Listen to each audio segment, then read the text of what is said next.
अस्सलामुअलैकुम।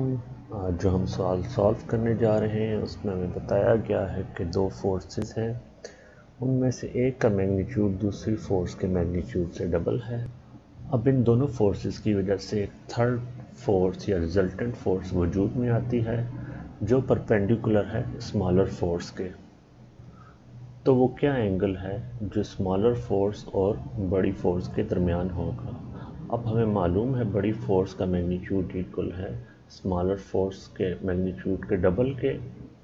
अब हमारे पास यहाँ पे एक राइट एंगल ट्रायंगल बन रही है जिस पर हम पाइथागोरस थ्योरम अप्लाई करते हैं, तो हमारे पास रिजल्ट आता है B square is equal to A square plus R square. इसको हम सॉल्व करके आर स्क्वायर को सेपरेट कर देते हैं। उसके बाद हम b की जगह उसकी वैल्यू पुट कर देते हैं क्योंकि हमें मालूम है b का मैग्नीट्यूड इक्वल है a के डबल के, तो हमने उसकी वैल्यू पुट कर दी।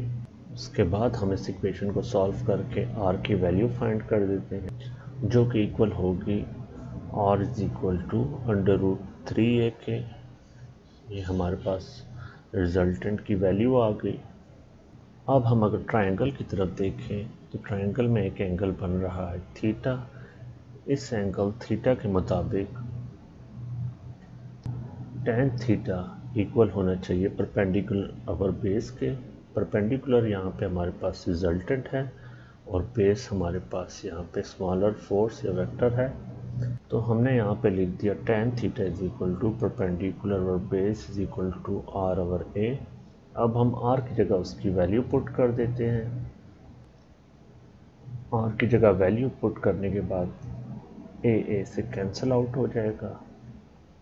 अब दोनों तरफ हम tan इनवर्स ले लेते हैं।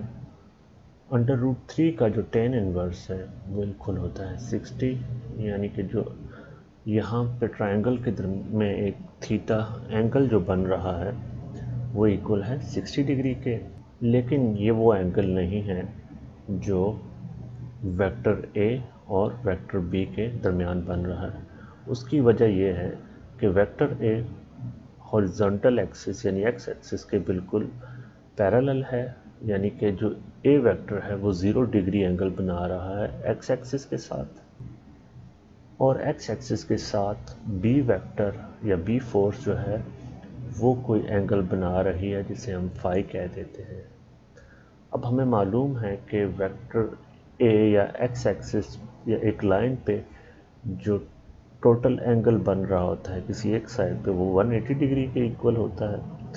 इसी वजह से फाई प्लस थीटा हमारे पास इक्वल होना चाहिए 180 डिग्री के, और फाई इसी तरह हमारे पास आ जाएगा 180 माइनस थीटा डिग्री के, और थीटा हमें मालूम है 60 के इक्वल है। तो अगर हम इधर 60 पुट करें तो हमारे पास फाई की वैल्यू 120 आ जाएगी। तो दरअसल ये 120 डिग्री वो एंगल है जो वेक्टर a जो कि पैरेलल है x एक्सिस के साथ और 0 डिग्री एंगल बना रहा है, और वेक्टर b जो 120 डिग्री एंगल बना रहा है x एक्सिस के साथ, ये इन दोनों वेक्टर्स के दरमियान एंगल है। हम गौर करें एक और पिक्चर में जिसमें हमारे पास जो स्मॉलर वेक्टर है वो x एक्सिस में अपोजिट डायरेक्शन में चला गया है, और वेक्टर b जो कि बड़ा वेक्टर है उसकी डायरेक्शन भी चेंज हो चुकी है, लेकिन इन दोनों का रिजल्टेंट भी 90 डिग्री बना रहा है। ऐसी सूरत में a 180 डिग्री के एंगल पे है x एक्सिस के साथ, और जो बड़ा वेक्टर b है वो एंगल बनाएगा 60 डिग्री एंगल x एक्सिस के साथ एंटी क्लॉकवाइज डायरेक्शन में। तो वेक्टर b और a के दरमियान जो एंगल बनेगा वो भी 120 डिग्री होगा। तो इस बात से कुछ फ़र्क नहीं पड़ता कि हम वेक्टर्स को या फोर्सेस को कैसे ड्रा करते हैं।